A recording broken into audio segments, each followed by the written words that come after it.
आप देख रहे हैं न्यूज इंडिया, आपके साथ मैं हूं निता अहमद। बुलेटिन की शुरुआत करेंगे इस वक्त की बड़ी खबर के साथ। आपको बता दें कि बड़ी खबर ये आ रही है, हालांकि सूत्रों के हवाले से पूरी खबर है कि दिल्ली की केजरीवाल सरकार में 2 नए मंत्री जो है वो बनेंगे। जी हां, जल्द नए मंत्रियों के नामों का ऐलान जो है वो किया जा सकता है। नए मंत्रियों की नियुक्ति में थोड़ा समय जो है वो हालांकि लग सकता है। तो बड़ी खबर, अहम खबर, दिल्ली की केजरीवाल सरकार में 2 नए मंत्री जो है वो बनेंगे। और आपको बता दें कि जिस तरीके से मनीष सिसोदिया अभी 4 दिन की रिमांड पर हैं, उसके बाद आपको बता दें कि सिसोदिया के बाद सबसे बड़ा सवाल यही उठ रहा था कि अगर मनीष सिसोदिया अंदर हैं और सत्येंद्र जैन अंदर हैं तो उसके बाद में आगे का कामकाज कैसे चलेगा। तो अब ऐसे में अब जिस तरीके से कल मनीष सिसोदिया, सत्येंद्र जैन ने मंत्री पद छोड़ा, सीएम मंत्री के अरविंद केजरीवाल ने इस्तीफे मंजूर किए और उसके बाद आपको बता दें कि अब 2 मंत्री जो हैं वो कैबिनेट में शामिल होने जा रहे हैं। सबसे बड़ी बात यह है कि इस बीच जो अहम खबर थी वो ये थी कि अब कौन ऐसा चेहरा केजरीवाल के पास बचेगा जिस पर यह जिम्मा सौंपा जाएगा। तो फिलहाल दिल्ली की केजरीवाल सरकार को 2 नए मंत्री जो हैं वो मिलेंगे, सरकार के 2 नए मंत्री बनेंगे और जल्द ही नए नामों का ऐलान जो है वो किया जाएगा।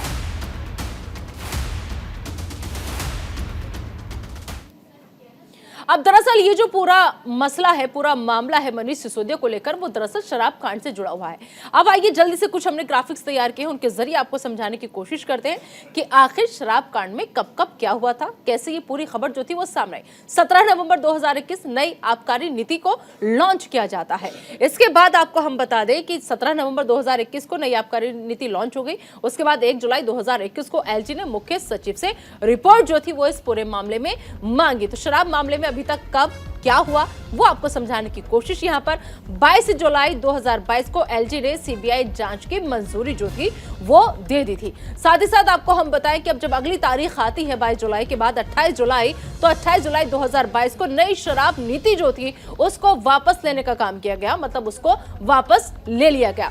इसके बाद में हम आपको बताएं कि 17 अगस्त आते आते मनीष सिसोदिया समेत 16 पर केस दर्ज हो जाता है। खबर आती है कि मनीष सिसोदिया के साथ साथ 16 लोग ऐसे हैं जिन पर केस जो है वो दर्ज किया जा रहा है। और 19 अगस्त सिसोदिया के ठिकानों पर छापेमारी की जाती है, रेड डाली जाती है, सिसोदिया की तमाम चीजों को खंगालने की कोशिश जो है वो की जाती है। और इसके बाद 19 अगस्त के बाद 6 सितंबर 2022 वो तारीख जब ईडी ने केस दर्ज कर छापेमारी की कार्रवाई को अंजाम दिया था। छापेमारी जो थी वो की गई थी। इसके अलावा 2 फरवरी 2022 को ईडी ने बाकायदा पूरी चार्जशीट बना करके चार्जशीट जो थी वो दाखिल कर दी। साथ ही साथ आपको हम बताएं कि 2 फरवरी के बाद अगली तारीख 18 फरवरी 2023 आ गया। 2023 में सीबीआई ने सिसोदिया से पूछताछ की। सीबीआई ने सिसोदिया को पूछताछ के लिए बुलाया। लंबी पूछताछ जो थी वो चली थी। तो अब तक शराब घोटाला मामले में क्या क्या हुआ वो हमने आपको समझाया, लेकिन इसी बीच एक और बड़ी खबर आ रही है। केजरीवाल सरकार ने बड़ा फैसला लिया है।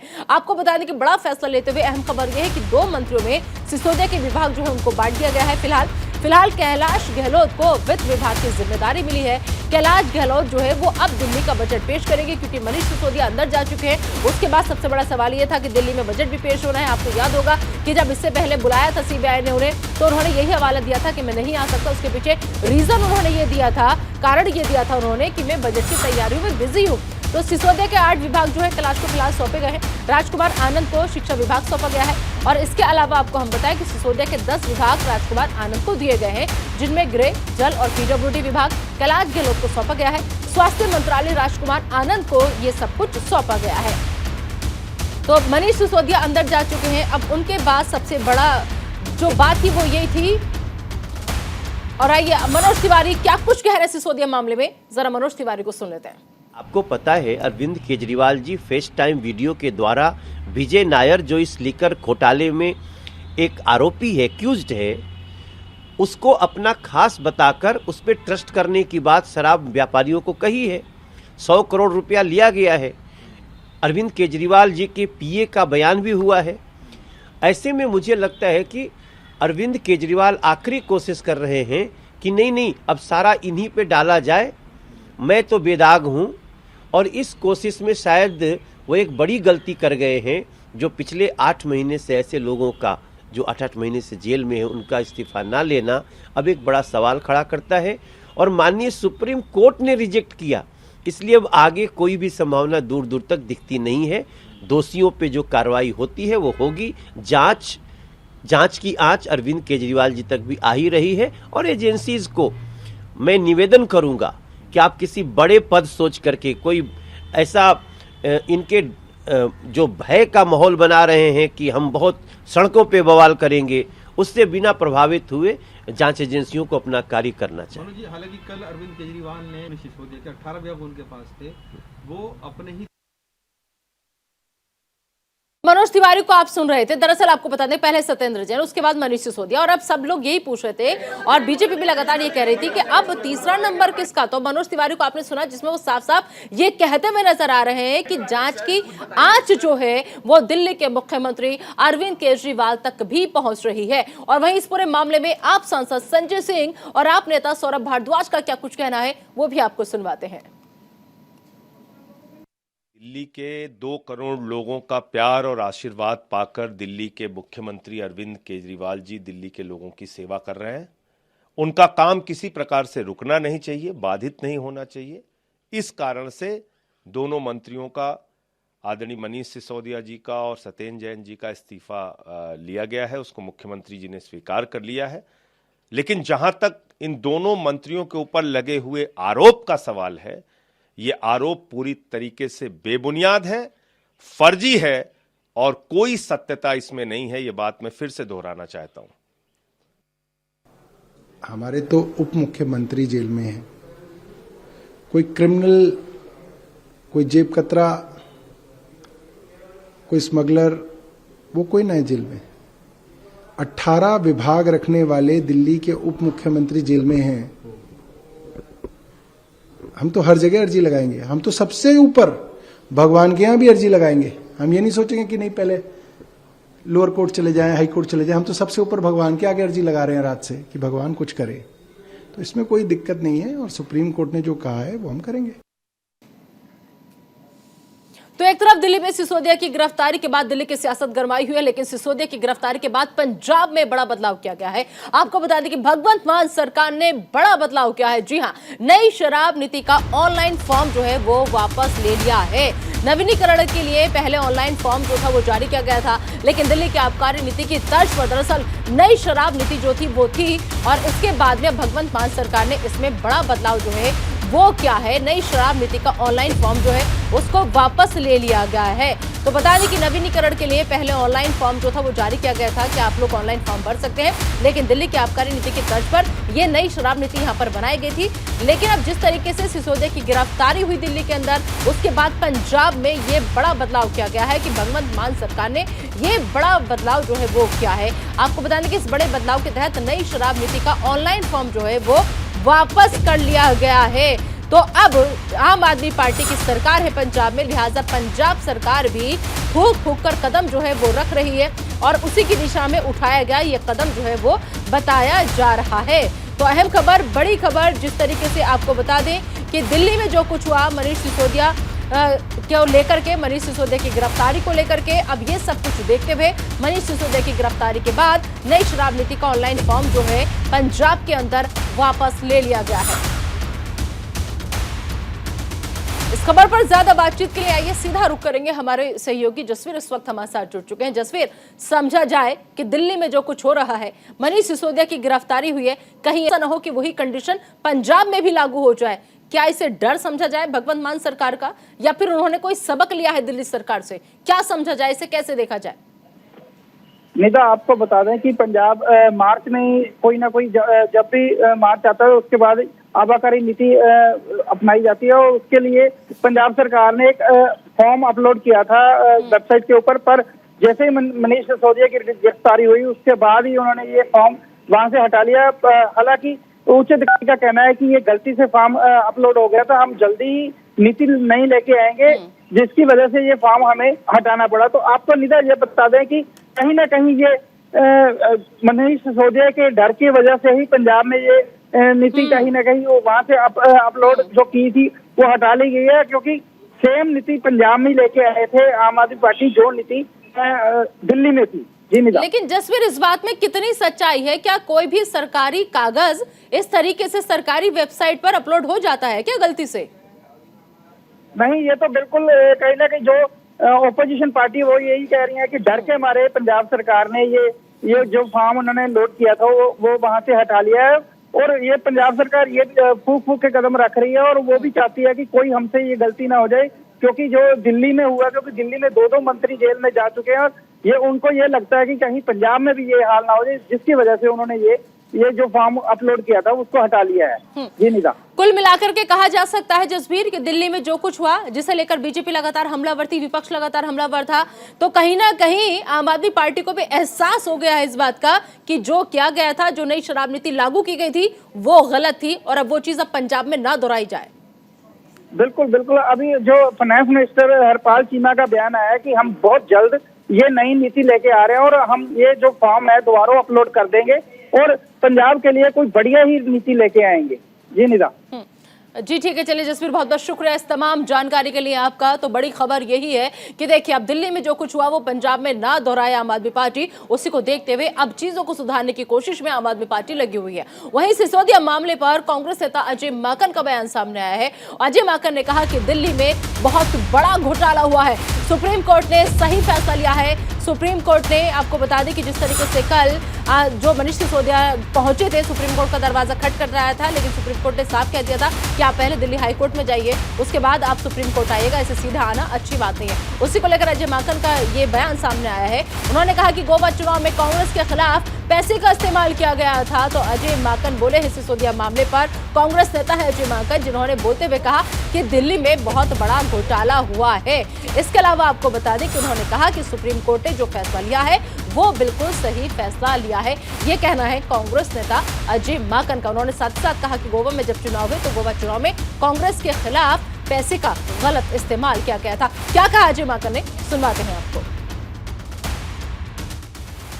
सुप्रीम कोर्ट ने बिल्कुल सही निर्णय लिया है और जो भी लोग मनीष सिसोदिया से जरा से भी हमदर्दी रख रहे हैं, उन सभी लोगों से मैं कहना चाहता हूं कि वो इस बात को समझ लें कि ये सीधे के सीधे ओपन एंड शट भ्रष्टाचार का मामला है और ये बहुत बड़ा दिल्ली के अंदर शराब का, लिकर का स्कैम हुआ है। इसको उस तरीके से देखना चाहिए। तो जब करप्शन इन्होंने किया, 6% होलसेल को बढ़ा करके कमीशन को 12% कर दिया, इनकी अपनी ही द्वारा कमेटी बनाई हुई कमेटी ने कहा कि इसको निजीकरण मत करिए, इसको सरकार के खुद के अपने हाथ में लेना चाहिए, तो ये करप्शन नहीं है तो क्या है। और वो पैसा कम से कम 100 करोड़ का मनी ट्रेल मिल गया, जो कि पैसा इन्होंने गोवा के चुनाव में कांग्रेस के खिलाफ में लड़ा। तो जो कांग्रेस के तमाम नेता हैं, मैं उनसे बताना चाहूंगा कि ये पैसा कांग्रेस के खिलाफ में आम आदमी पार्टी ने इस्तेमाल किया, इस चीज को समझे। ये पैसा देश विरोधी लोगों के साथ में मिल करके उनकी मदद करने के लिए आम आदमी पार्टी ने खर्च किया, इस चीज को ये लोग समझे। तो चलिए, मनीष सिसोदिया से जुड़ी हर खबर पर, आम आदमी पार्टी से जुड़ी हर खबर पर हमारी नजर बनी हुई है, लेकिन आगे बढ़ते हैं, कुछ और अहम खबरों का रुख कर लेते हैं। आपको बताएं कि गुरुग्राम में गमला चोरी के मामले से जुड़ी ये बड़ी खबर है, क्योंकि गमला चोरी का वीडियो जिस तरीके से वायरल हुआ, उसके बाद इस पूरे मामले में बड़ी कामयाबी हासिल हुई है। पुलिस ने गमला चुराने वाले को गिरफ्तार कर लिया है। जी हाँ, लाखों की कार में गमला चुराते हुए एक वीडियो वायरल हुआ था।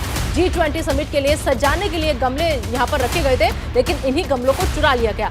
वीडियो वायरल हुआ। वीडियो वायरल होने पर पुलिस ने बड़ी कार्रवाई को अंजाम दिया। आपको बता दें कि गमला चोर गिरफ्तार हो चुका है। 40 लाख की कार से उतरकर 2 गमला चुराने का वीडियो जो था वो वायरल हुआ था। तो G20 समिट की तैयारियों के लिए सड़क पर रखे गए गमले चुराने के मामले में पुलिस ने एक्शन लेते हुए एक आरोपी को गिरफ्तार कर लिया है। पुलिस ने उसके पास से कार और चोरी के गमले भी बरामद कर लिए हैं। तो अहम खबर, बड़ी खबर आपको हम बता रहे हैं। दरअसल G20 समिट होना है, उसी की तैयारी को लेकर तमाम सड़कों की साज सजावट जो है वो की जा रही है और वहीं इसी दिशा में गमले वहां पर रखे गए थे ताकि सड़कें खूबसूरत लगे, सुंदर लगे। लेकिन उन्हीं गमले जो वहां पर रखे गए, उन्हें गमले चुराने के मामले में पुलिस ने एक्शन लेते हुए एक आरोपी को गिरफ्तार कर लिया। इस शख्स का नाम मनमोहन बताया जा रहा है। चले बढ़ते हैं आगे। देश में लगातार महंगाई बढ़ती जा रही है और देश में बढ़ती महंगाई के बीच आम जनता पर महंगाई की एक और मार पड़ी है। आज से घरेलू सिलेंडर की कीमतों में 50 रुपए का इजाफा किया गया है। साथ ही कमर्शियल सिलेंडर में भी 350 रुपए का इजाफा हुआ है। और आपको बता दें कि इसी खबर पर हमारे सहयोगी नमित त्यागी ने ग्राउंड जीरो पर जाकर लोगों का रिएक्शन जानने की कोशिश की। देखिए नमित त्यागी की ये ग्राउंड रिपोर्ट।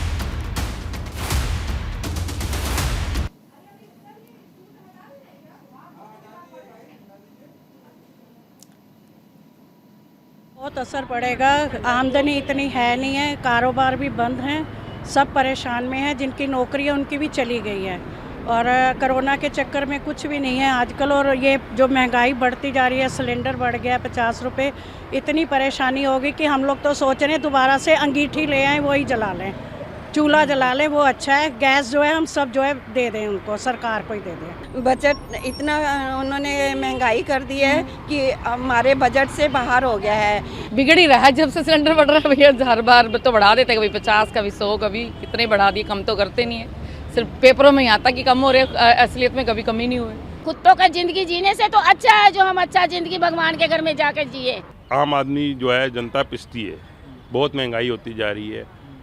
आज से यही कोई साल 1.5 साल पहले ये 400 रुपये का मिलता था, और ये देखो, ये जब से ये सरकारें आई हैं, राजनीतियाँ कर रही हैं, बहुत महंगाई करती जा रही है। आए दिन पेट्रोल महंगा, CNG महंगा, हर चीज़, ये चीज़ महंगी करती जा रही है। LPG गैस महंगी हो गई। अब देखो इससे पब्लिक कितना दबाव आएगा। जनता पर एक और महंगाई की मार पड़ी है। जो घरेलू सिलेंडर के दाम हैं उसमें 50 रुपये का इजाफा हो गया है। यानी कि दिल्ली के अंदर जो सिलेंडर पहले 1053 रुपये का मिलता था, वो अब 1103 रुपये का मिलेगा। और लगातार जहां पर हम खड़े हैं, यहाँ से भी पूरी दिल्ली के अलग अलग इलाकों में सिलेंडर्स को सप्लाई किया जाता है। और न केवल घरेलू सिलेंडर के दामों में इजाफा किया गया है, बल्कि जो कमर्शियल सिलेंडर हैं उसमें भी 350 रुपये का इजाफा किया गया है। और पिछले 8 महीने की बात करें तो 8 महीने के बाद जो घरेलू सिलेंडर्स हैं उसके दामों में जो है वो इजाफा किया गया है। सीधे तौर पर अगर हम बात करें तो अब दिल्ली के अंदर अगर हम बात करें, जो LPG के सिलेंडर थे वो अब 1053 से बढ़कर 1103 रुपये हो गया है।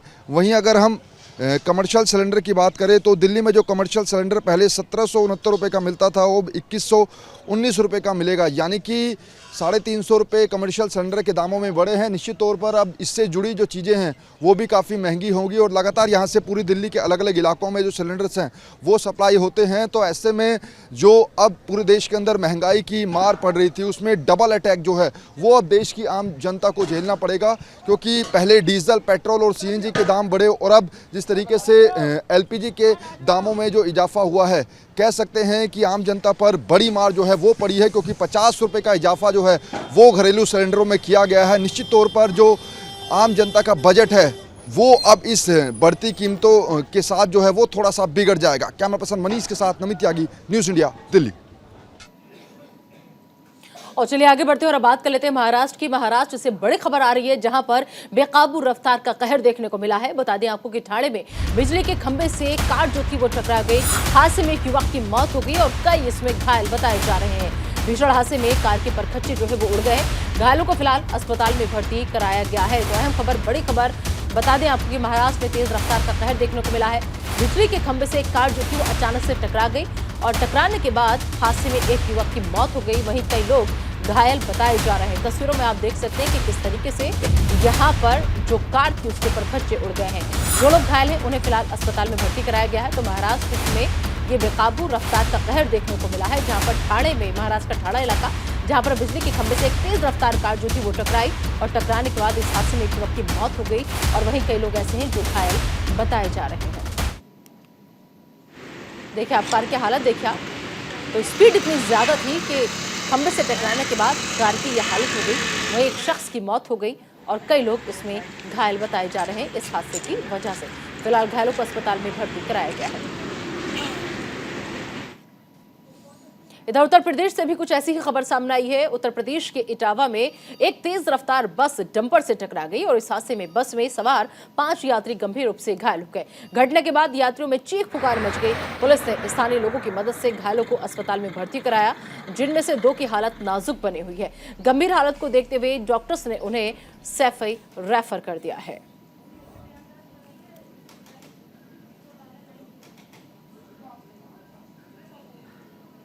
तो उत्तर प्रदेश के इटावा में यह हादसा हुआ है, जहां पर आपको बता दें कि 2 यात्रियों की हालत नाजुक बनी हुई है।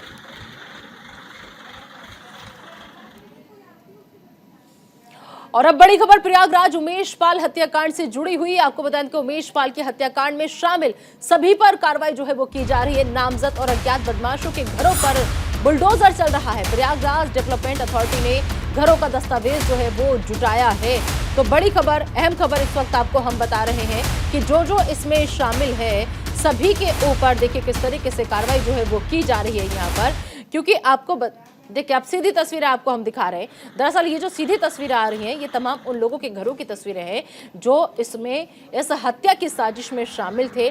और उसके बाद आपको बता दें कि जिस तरीके से उमेश पाल के हत्यारों के घर पर बुलडोजर ये अब चल रहा है, क्योंकि प्रयागराज शूटआउट कांड के आरोपियों पर शिकंजा जो है वो लगातार कसता चला जा रहा है और अब उमेश पाल के हत्यारों के घरों पर बुलडोजर जो है वो चल रहा है। प्रयागराज में उमेश पाल हत्याकांड के आरोपियों के घर पर बुलडोजर चलाने की तैयारी जो है वो पूरी कर ली है। बुलडोजर पहुंच गया है घर के बाहर और अब देखिए किस तरीके से इस पूरी कार्रवाई को अंजाम यहां पर दिया जा रहा है।